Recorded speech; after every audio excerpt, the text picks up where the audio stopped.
Nice to have you here. Good evening. Hi, good evening, Chinny. Thank you for being here. All right. Hello, Money. How are you? Hi, teacher. Uh, Yeah, okay. Very well. So, continuing with what we learned the previous class, would like to review it. We work on some exercises, right, about inversion. All right. So, let's see. So we're just going to practice these two sentences. Please try to write these sentences like, like in using inversion. Okay, so let's start. So would like you to read these sentences, please, and maybe we can rewrite them. Okay, so please, can I have maybe Oscar, can you help me read this sentence and then you try to rewrite it using inversion. Okay. He understood little about the situation. Um,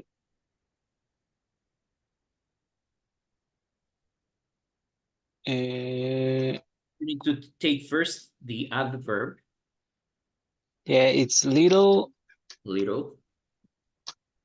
Yeah.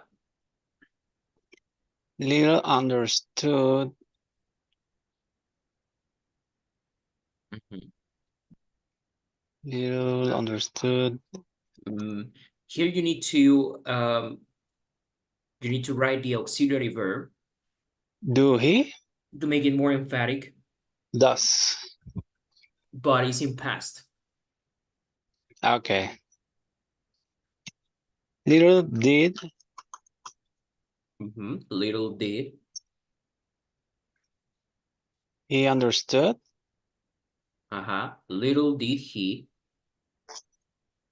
Little did he understood about the situation. But we have the auxiliary verb. So what happens to this verb? Understand Understand. Yeah. about the Okay. situation. Okay. Very well. So little did he understand about the situation. So in this case, I want to be more emphatic.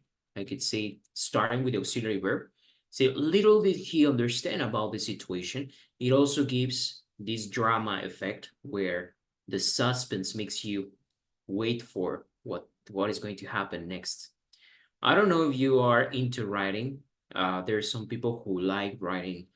They have a diary or they they write maybe just when they are want to express their feelings. They like writing poems. Do you like writing? No, but I like it. I would like it to do Mm-hmm. it. Okay.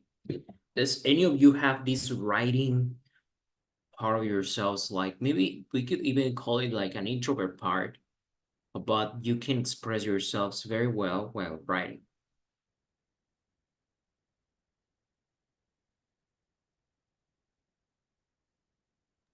How do you Actually, feel about it? I wanted to do is like little advices for my daughter when she grow up.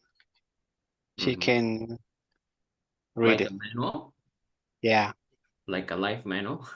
exactly, something like that. Yeah, but sometimes when I get a little time to do it. That's a great idea. But I think when I'm a parent, if I ever am a parent, I think I would like to do it too. Because sometimes I think that having a guide, like something written in your life, like sometimes life, you wish life came with instructions. Like, okay, you have to pay your taxes, how you can pay your taxes. If you get in trouble, how to call insurance or things like don't fall in love with a person who is like this. Exactly that something like that. Yeah, exactly. Yeah, guide for life. Yeah. How about everyone else, Moni or Chini? Are you into writing that much or not? No, but I think my writing skill is better than my speaking skill because when I write something, I have sufficient time to correct to better my grammar and like a sentences structure. Mm-hmm. Yeah. Yeah, I think it's natural, right? For everyone, you're more structured. The longer you have to think and structure the sentences, and yeah, I see the point. For me too. For me in any language, I just want to have these time to think about it. And actually, for me, it's better. Like I can express myself better once I wrote something. Sometimes I write what I want to say, and then I say it like in a phone call, so I can be focused. Or if there is a really important situation and I don't want to say anything wrong, I just write it down to make sure I wrote all my ideas there. Yeah, I'm a little bit anxious when it comes to that. All right. Very well. How about you, Moni? Are you into writing? Do you like writing?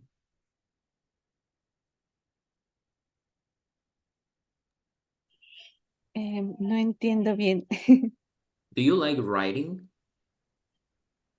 Do you like it, writing? Like, I don't know, a ¿Escribir? diary, Mm, letters.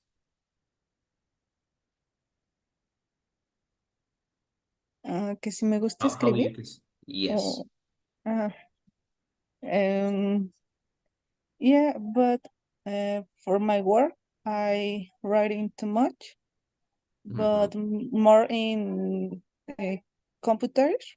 Computer. Mm-hmm. Mm, but So yeah, you like typing. yeah, I like it. Okay, very well. Yeah, me too. Especially because I have a terrible handwriting. So you will be impressed, but I think I had a problem ever since I'm a child. I had a problem grabbing the pencil, and I uh, I just I had my own way of grabbing the pencil, grabbing the spoon. Eventually, I learned, but uh, my handwriting is like I don't know. I just don't like it, and I think you wouldn't understand. Even like an adult, they say, "What is it here?" They say, "Are you a doctor?" Because I don't understand what you're saying here. Yeah. All right. Let's see. In number 10, I'm going to write the sentence using ellipses. Okay. So, could you please maybe, Chenny, help me with number 10 and try to use ellipses for this sentence?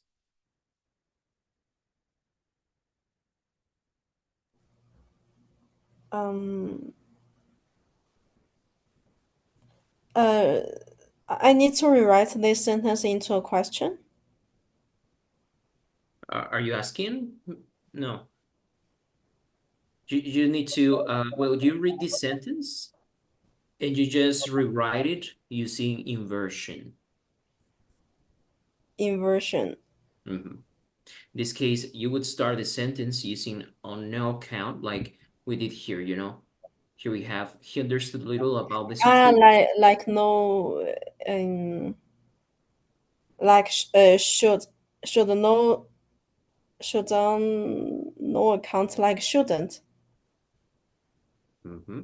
No, yeah, what it refers to inversion is you write this adverb at the beginning, and then you formulate, you write it like a question, it's here in number 9, it says he understood little about the situation. So with Yeah, inversion, you write first the adverb and you reverse, like you use here the auxiliary verb like a question. Literally, he understand. So the way you do this, it makes it more more formal, but also it sounds more dramatic. So you get the same way with number 8, you could say here, nowhere had they, instead of saying they had met such people nowhere before, you say nowhere before had they met, you know, that's Okay. what inversion means. So how can you write Okay. this sentence like this, like making it more formal? Um, This case, we start with on no account. Do you okay. understand On this no expression? account should the children go on their own. Exactly. Okay. You understand on no account? I think in this case it's like shouldn't. I'm not sure. Yeah, like yeah, the children shouldn't go. Yeah. On no account. Yeah. So on no account is like by no means, there's no way the children should go on their own. Yeah. Yeah, like you said, I think didn't get to what you said at the beginning. Yeah, but it's like shouldn't. They shouldn't do it, right? Okay. Okay. Very well. So you can find these like kind of poetical English, right? There's one poem that's very famous. It's like so important, especially for Americans, is the Abraham Lincoln poem. And it's called Captain, Oh My Captain. Um, it's like, I don't know, something that everyone learns in school. And there are even contests about reading this poem and with the right um emphasis, with the right stress on the words. So here, guys, it's just we're gonna try to read it, right? We're gonna try to read it, and we're going to try to check some of this vocabulary, how it changes. Maybe there's not like very complex grammar here, but we're gonna try to read it, all right, and try to find maybe some tricky words, some tricky vocabulary. So maybe I could start reading the first one. It says, "O captain, my captain, our fearful trip is done. The ship has weathered every wreck. The prize we sought is won. The port is near, the bells I hear. The people all exulting, while follow eyes the steady keel. The vessel grim and daring, but oh hard, hard, hard. Oh, the bleeding drops of red, where on the deck my captain lies, falling cold and dead." All right. So now you try, at first, I don't know if you see here any vocabulary. You would like check the meaning.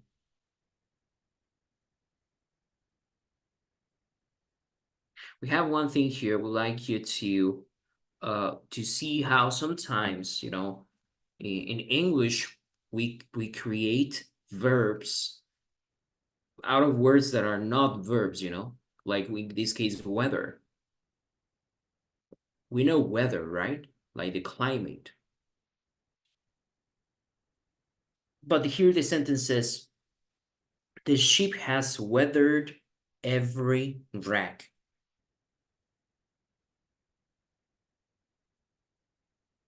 So, by the way, a wreck would be like storms, any strong winds. Yeah. So, what do you understand here when it's talking about weather as a verb? And it says the ship has weathered every wreck.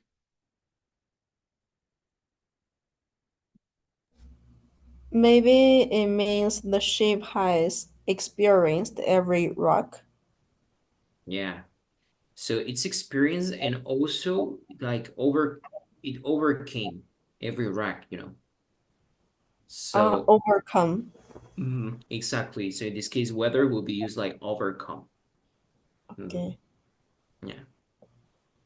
So yeah. So here you can use weather like a verb like dealing with it, and that they overcame these every wreck, right? They have overcome every wreck.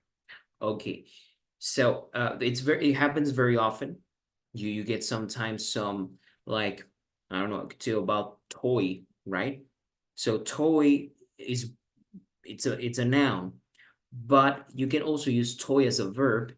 But the thing is that people made it like this. Originally, it was a noun. So when you say toy someone, is to cruelly playing with that person. Yeah. So you say when you toy with someone, it's to cruelly play with the person. Yeah. All right. Uh, all right. I don't know if there's here any words that you don't understand here.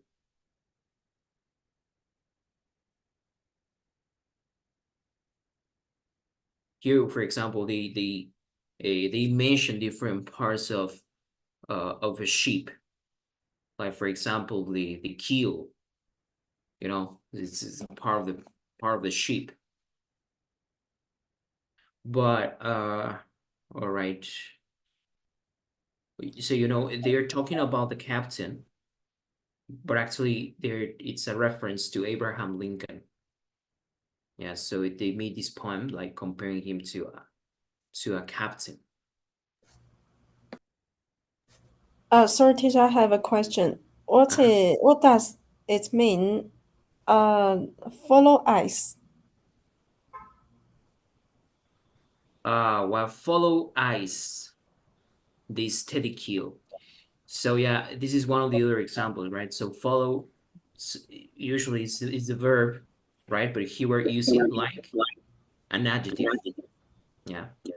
So when you say follow ice, it's like they keep in the same position, looking at something. So you say with follow ice. Mhm. Okay. Yeah, that's one thing, right? We have a verb, but here we're using as an adjective. Yeah. All right. Do you see any other word you would like to check the meaning? Yeah, the vessel green. Mm-hmm.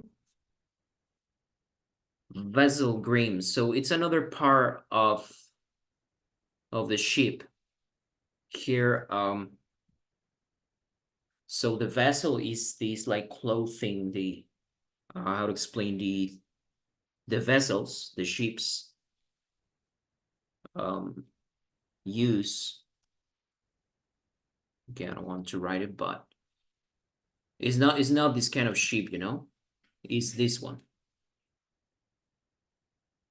So traditionally, this is called a vessel too. So the vessel is this part of the ship. Yeah. And when you said here, oh, but that's that one. I really like Edgar Allan Poe. When you say the vessel green, green is a way of saying like dark, sad, you know, like I don't know, like you imagine a rainy day, dark clouds, you know, and people in a cemetery. So that I think that's what green conveys. Yeah. Okay. All right. So you see, sometimes words get more. That's the thing about when you get to a higher English level, right? Like you could say these words in a different way and maybe more simple way, right? You could say like just like a sad vessel, you know. But here you're using vocabulary because there are words that match exactly those feelings. Although not for every language. Then we have the next part. I would like to ask, here there are some words which pronunciation is a little bit hard, but I would like to ask maybe, can you help me read it, Oscar? We're gonna read this. Point here is try to check the pronunciation and also the vocabulary. All right, let's go. Right. Oh, Captain, my Captain, rise up, they hear the bells. Rise up, for you the flag is flung. For you, the bugle thrills. For you, buckets and ribbons wreath. For you, the shores are crowding. For you, the call. The sighing mass, their eager faces turning. Here, Captain, dear father, this arm beneath your head. It is some dream that on the deck you have fallen cold in death. Okay. So we're gonna show you pronunciation, yeah. So it's here, it says, rise up, for you the flag is flung. Can you repeat? For you the flag is flung. Check how Flag, yeah, when we say flag, sounds like a bit like an EA, right? Flag. black, You know, when you pronounce the other one, it's like ah, right? Like flang, flag, yeah, flang. For you, the flang is flang. flag, Yeah. So what is that? The flag is flung. So usually when you um when like imagine just when a soldier with it with his flag, you know, like doing this, you know, this movement with the flag, we could say open, showing, being displayed. That is what it means. The flag is flung. All right. Well, here we check pronunciation, right? How do you pronounce this? buckets, Bouquets.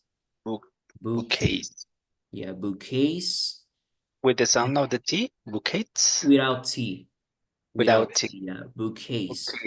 bouquets. Okay, Bouquets. And bouquets. you see this also was in the previous one, right?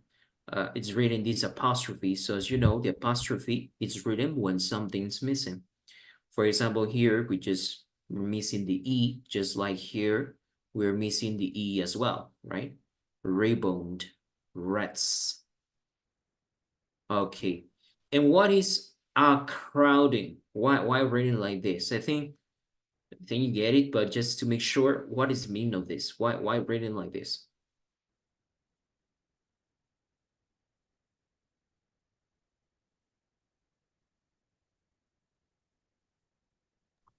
Crowding. So what is this? A Yeah, but what does it mean? Why is it like this? What is crowding. that? Okay, well, so this is the just like R, you know, R. But since this poem is supposed to be read, so basically it's telling you how to read it. So you should read like, for you the shores are crowding, and not are crowding, you know? For you the shores are crowding. No, it's for you the shores are crowding. Like kind of British pronunciation. For you the shores are crowding, even though, you know, it's American poem, but okay. Okay, what else do we have here? Pronunciation. How do you pronounce this? Eager. Eager. How do you pronounce this? Zoin. Say again. Zoin. Okay. So this verb will be pronounced sway. So you say swaying. Swain. Swaying. Okay. Swaying. Yeah, when you say fast, it's swaying. Yeah. So sway here we're talking about the swaying mass. In this paragraph, when they're talking about the mass, the swaying mass, it means like they are scared. But what are we talking about when they say mass? What mass?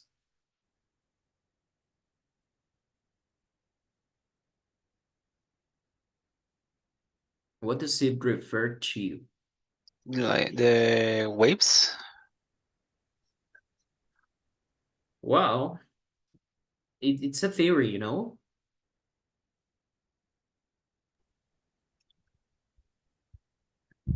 Swine mass. Mm-hmm. Yeah, because it says, you know, here's a metaphor because it's referring to two things at the same time. Because here previously they're mentioning the shores, right? Which is water, waves, but at the same time, the swaying mass is people. People who are sad because their captain is dead.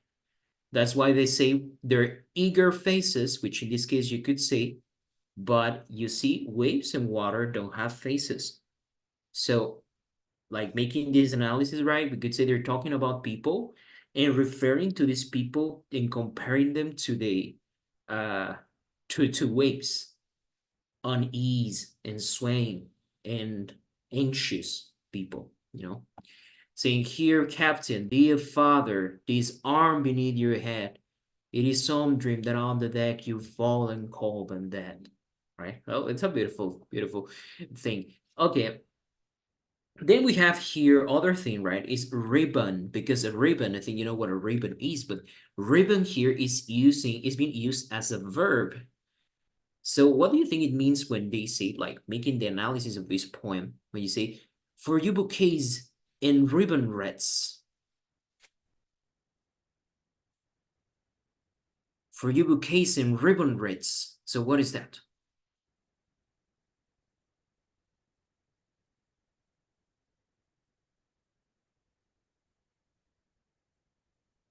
What do you think we're talking about here? Or the verb in this case is ribbon. Ribbon is like reborn. Reborn. No. Oh, No, not really. reborn. I lost that. Okay. Do you get what wreath could be? Ribbon wreaths.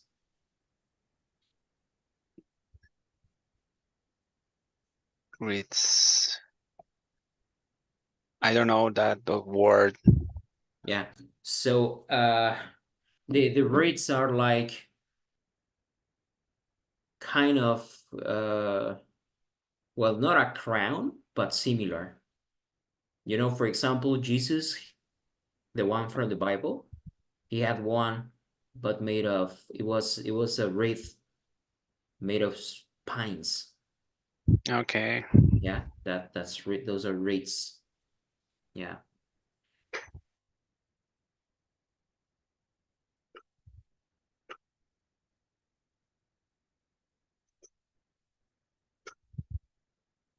Acá una corona de cintas.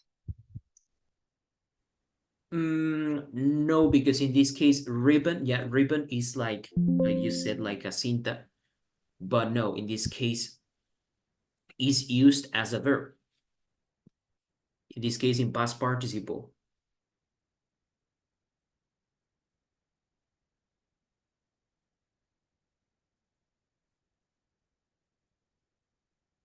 So in this case, the bouquets, bouquets like the ones, the flowers, right? Is for you bouquets and ribbon wreaths. So here they're talking about the movement, the movement of these crowns that they're left usually at the tomb of a person, or maybe when there's a funeral, right? Let me show you. Maybe I can show a picture. Oh Like yeah, when it's they pretty. put the here is the good person who do something. Exactly. We are talking Oh about funeral rites. yeah. Okay, okay. They're called like this. Yeah. I But understand. the origin of this is exactly the ones that kings have. So they're just the representation, or they used to be the representation of the kingship or the authority of the person they used to have. And then it evolved to the like being more common in every funeral. All right. So shores are crawling. You can see that again. we have the verb, we have a word that is crowd. Crowd means a lot of people, yeah? But here we say the shores are crowding. So how could possibly crowd? This part of the poetic language where usually you don't use these words as verbs, but because they can be something, you have that freedom in English where you can use nouns as verbs, you can use verbs as adjectives, or it's like kind of how you can play with the language. Yeah. All right. Here, do you see any other word? I'm gonna get my charger. See here any other word that you don't understand?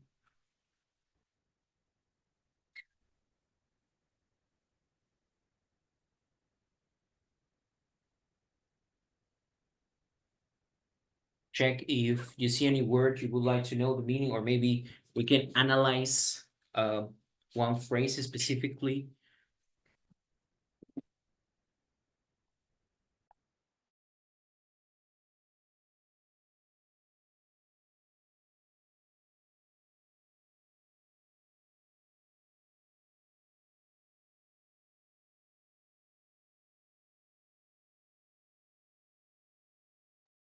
Okay, so maybe we could check the next one.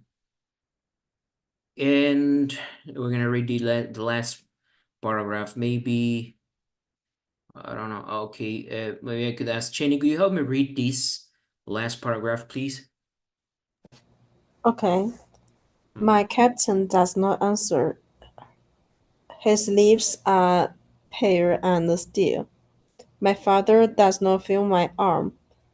He has no pulse, Pulse, very well. Pulse. pulse, no will.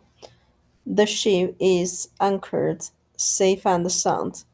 Its voyage closed and done. From field for trip, and the victor ship comes in with object one.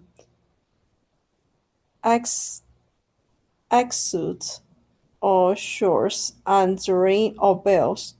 But I with mournful tread, walk the deck my captain lies, fallen cold and dead. All right. And before going to the point, right, just want to show you, I think you also that's a very good reading. In these we have different words in this reading. They come from French, and sometimes the pronunciation can be tricky. Yeah. But the thing is sometimes you want to improve, you feel like you're a little bit limited. The richer your language, you want to sound like to impress that feeling that maybe you can't do it in your mother tongue, right? Sometimes you think, okay, if I could express myself in Spanish, in Chinese, I'm sure I could express exactly what I want to say, because there's the right word. So sometimes in English, what it helps is to color the language. That's why we're seeing this poem. When you color your vocabulary, nouns, you can color them with adjectives, right? You can color verbs or actions with adverbs, which is the main point or the main topic of this class. So right now we have I think again we have the word anchor, right? Which we know. Do you know anchor? The one from the ships. They throw it when they want to stay steady in the ocean. You know anchor, right? This is the anchor. So it's like a little bit of the marine vocabulary. It could be hard because there's even, look, there's even vocabulary that is for parts of the anchor. So it's like a bit technical now, but this is the anchor. So do you understand here when you say the ship is anchored? You get it here? The ship is anchored. Like stop? Yeah. Exactly. Savings out. Yeah. All right. So I think I don't know, have any questions about the pronunciation or meaning of any word here?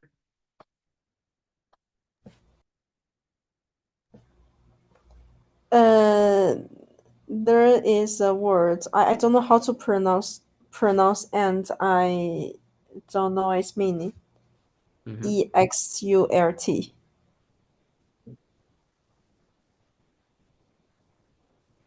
S-U, which one? Ex. Uh, Ah, the one exalt? exalt. Yeah. Uh-huh. Exalting.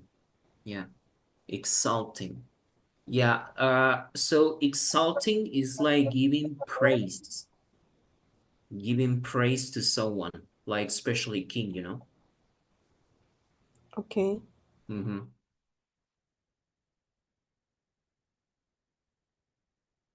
Yeah, because you see the comparison. It says the poor is near, the bells I hear, the people all exulting, like everyone is happy because they're waiting for the ship and the captain, but they discover he's dead. You know, that's kind of the drama impressed in this poem. All right. So what else, right? We have mournful tread. Mournful tread. What do you understand here with this?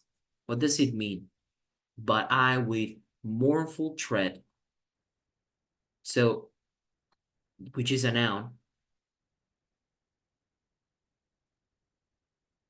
It actually is the sound of walking. I don't know if there's a translation for this to your mother tongues, but tread is the sound you make when you walk. How could we say? But you say, I with mournful tread. So I'm coloring, right? How I'm walking, you know? All right. Then it says, object one, exalt. Ah, you mean this word, right? Exalt or shores. It was here. Look, okay. And ring all bells. All right. So, do you have any questions here in this paragraph? You know, there's even competition for people reading this. You need to like really give it the emphasis. You know, like everything everything here, like they start so happy and it ends up so green, so gloomy. Yeah. Like Edgar Allan Poe stories, actually. Like what? Like Edgar Allan Poe Yeah. stories. Yes, Not yes. like a simple life, and then I like Edgar suddenly Allan Poe. this Yeah, creepy thing. yeah, yeah. Lenore. Yeah. I love Edgar Allan Poe. And the way he writes is really dark. Like, just a little secret here. I used to have a difficult time in my life. Like, everything was going downhill. Family life was hard back then. And interestingly, I was very sad, but I listened to sad music. So you could think, okay, that's not a good combination, but it helped me. And now that I'm a happier person, I can't stand listening to sad music. But at the same time, I was reading about a lot about Edgar Allan Poe, his poems, he has stories to books, and I really liked it. I feel like, wow, this guy has taken sadness and and what it has writing, has like drawing and coloring art. It was pure art for me, how he, out of sad feelings, because actually and I think that at the end of his life, I don't know if he committed suicide or if he was in the psychiatric hospital, but the way he wrote about sadness is very impressive for me. But I don't know if it was a good idea anyway, so to listen to sad music or to read sad poems when I was sad. my advice here. So we were talking about how to write or how to express ourselves in a more sophisticated way. So that's one of the things we can do, right? The coloring, the let me open our book. Coloring what we say with adjectives and adverbs. So you talk about how are you today? No, you could simply say like I'm doing wonderful, or I was singing happily, you know. So try the next time that you write something, maybe a letter, maybe an email, or next time you say something, try to add an adverb or an adjective. Here we have some ideas that we can use like in this formal language. And that is going to help you. That is going to give you a really big plus. There are different kinds of adverbs. We have adverbs that we use to describe the intensity we do something. There are some adverbs that describe how we do something, when we do something. I would like to focus on the adverbs of manner and the adverbs of degree. Yeah. This is very important also for any examination of English. The way you color the words, you know, that's how it's something that we need to try to improve here, you know. So here you have some adverbs of degree. Degree, it means with how intensely you do something. Yeah. So here we have some sentences, and you have these are like some simple ones, but then we're going to check some other ones. So maybe you could help me, Flor, if you like to help me with number one. Can you read number one? And we choose the answer together. Teacher, number one, me? Yes, please. Yes. I just went to bed at 3 1 a.m. and get up at 6 p.m. 6 a.m. He hardly slept at all. A, he did sleep much or he sleep a lot. Okay. I have So what do you think? everything. Mm, mm, mm. Siete, tres, he didn't sleep much. Much. Much. Much. Much. Yeah, he didn't sleep It's much. it's correct. Yes, it's correct. Yeah. Yeah. Okay. So is he hardly? Okay. Yeah. So instead of saying, I didn't sleep well, why don't you say, I hardly slept? No, like you can color vocabulary. All right. Number two, could you please help me read it, Money?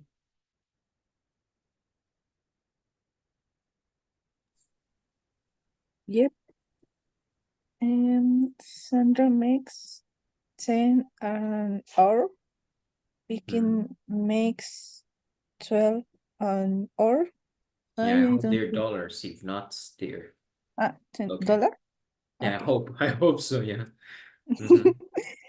Vicky makes more Slightly. money, slightly more money than Sandra. Yeah. So what is the meaning of slightly? Mm, como un poco. Yeah. So do you think Vicky makes a little bit more or Vicky makes a lot more? A little bit more. Yeah, that's correct. So we use slightly when there's a small difference, right? Okay. Let's see. Three, please, Oscar. Okay. When I got home, nearly all the lights were on. So nearly, what is that? Or which option would you choose? When I got on early, all the lights were on. Most of the lights were on. Yes, most of the lights were on. Okay. Do you help me, please, Jenny, with the fourth one? Laura was pretty excited to see her favorite singer at a concert.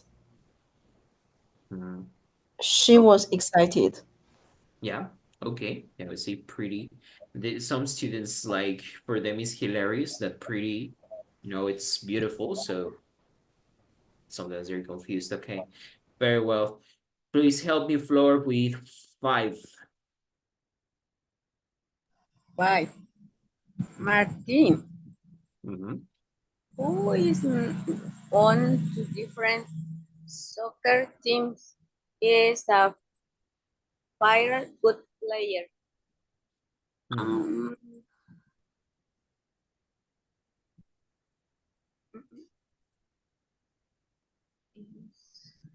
So we say fairly.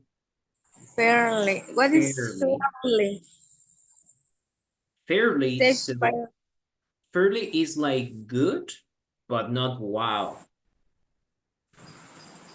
Uh,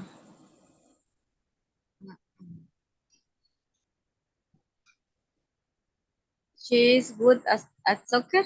Yeah.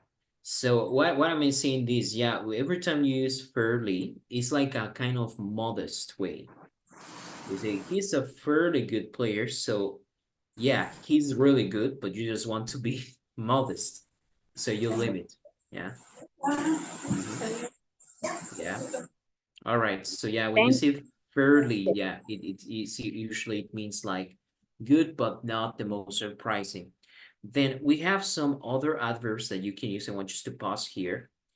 That I would really like that you start using them. So these are like kind of more professional. We already checked like very formal, but you can, what about the adverb accordingly? This is an adverb of manner. Yeah. What do you understand with accordingly? Like we could say, we should meet and plan the budget accordingly.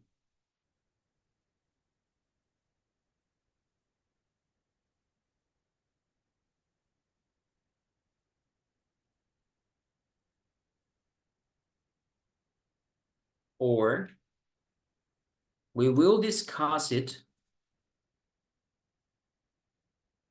and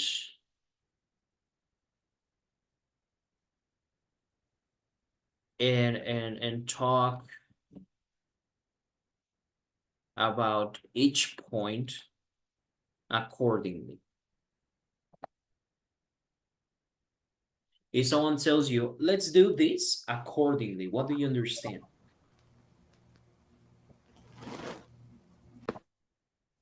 Like relatively, or Like relatively, like this?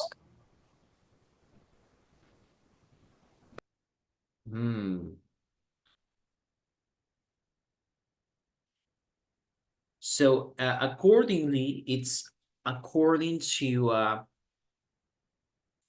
it's like a consequence based on the circumstances, on the given circumstances, on the information that is provided. Yeah. So like Like they hear what use, I'm telling you. Yeah. like you have to be planning. Mm-hmm. Like according to what the obstacles that we will encounter.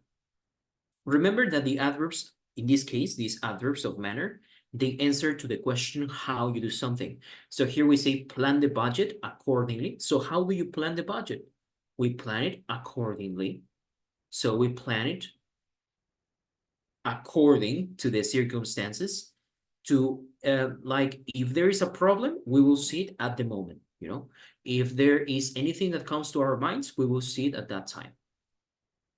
If I'm saying we will discuss it and talk about each point accordingly, it's like as they appear, we could say as they appear, yeah. Like conforme aparezcan obstáculos, yeah, or circumstances. So you could use accordingly. That's a good one. So when else could you use accordingly?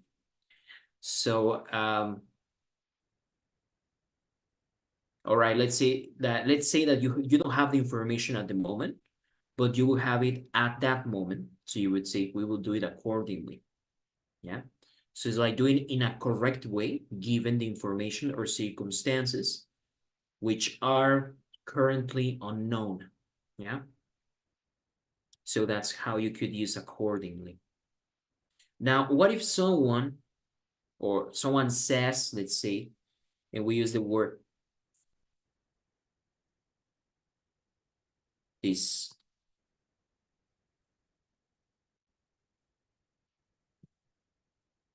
allegedly. So what do you understand if someone says, he said this allegedly? What do you understand? Allegedly.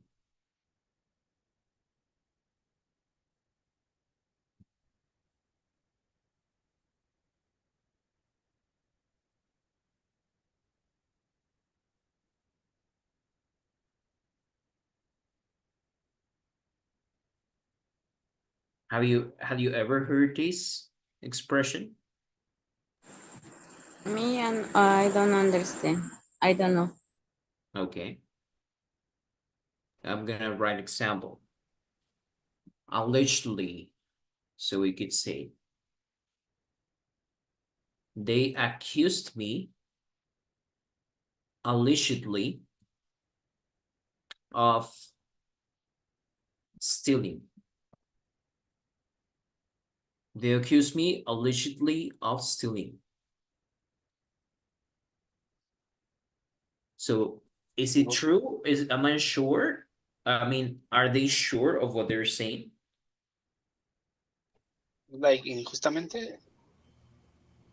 Yes, but it's unfair because it's not true, you know? Or Like a you're not supposition. sure. You're not sure about the information. You just said it allegedly. It's a supposition that you're still in the thing. This is supposition. You believe it's true, but it's not.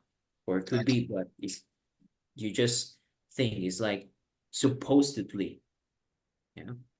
Supposedly. As So they say. yeah, yeah, exactly. Okay. Okay.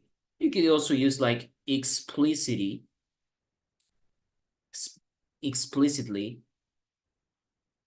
frankly, right? I think these ones, you know them.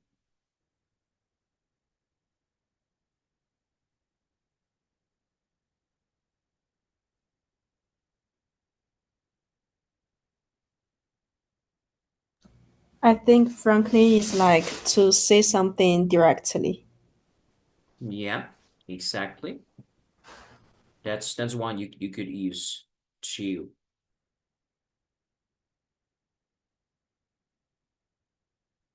Well, I think ironically, you know it.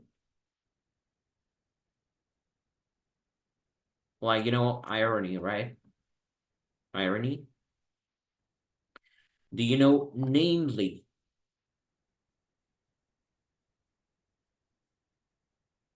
You know this one?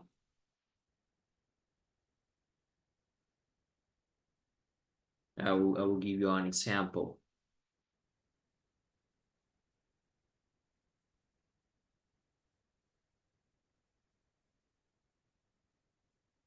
So if I tell you,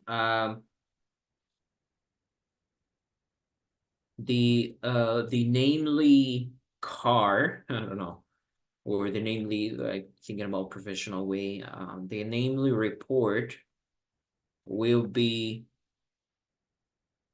let's say, will be exposed to the manager.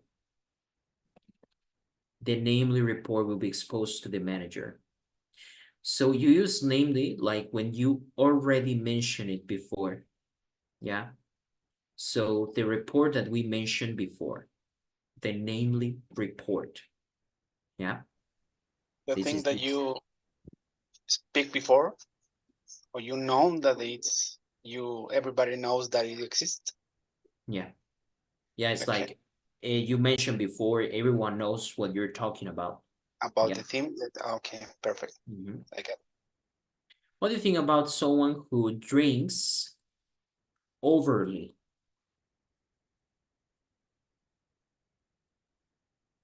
Don't drink overly.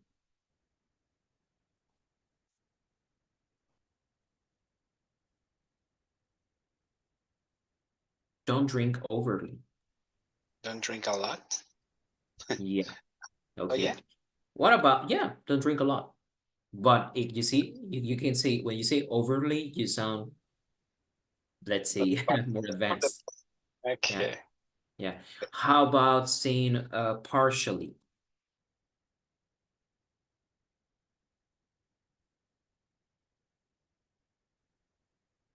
That not The much. details have been partially shared. Only a few things. Yeah, so not the full details. What about if I say predominantly? Predominantly. So it comes from the word dominant, dominant, predominantly. What do you understand here from this expression?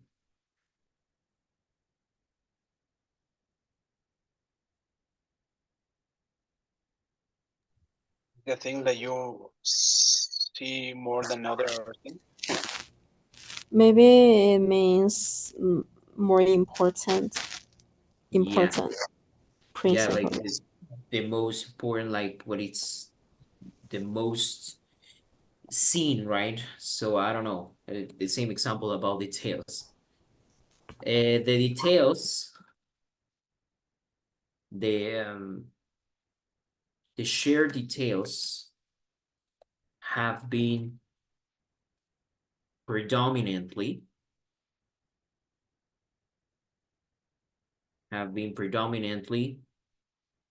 vague. The shared details have been predominantly vague. So it's another way of saying, I don't know what the hell the details are, but in a very sophisticated way. Yeah, so you could say, I don't know what the hell the details are, or the shared details have been predominantly vague. So will depend. You are the one who will judge, right? So in this situation, is it necessary to cut to the chase, like to be direct? Or should I adorn my language? Should I make it more beautiful and put a bow tie on it for someone, That's what something you would need to decide. But it's definitely better if sometimes you ever think that English is a boring language, that there's no feeling in it. I think that is because most of the time we hear it like when we think from Kardashians, when we hear it from politicians, from American influencers, it's hard to think that English is not superficial. But again, it's just the way people have used it. But English can be very deep, and it can be very beautiful. You can think about deep feelings too. So just how you play with it. Yeah. So we'll continue with a different topic tomorrow. And now we're going to have a case where you will need to use this vocabulary and the previous grammar that we used, but in a more practical way. So it's more practice expected for you tomorrow. So thank you so much for joining us today, and I hope you have a good night. So take care.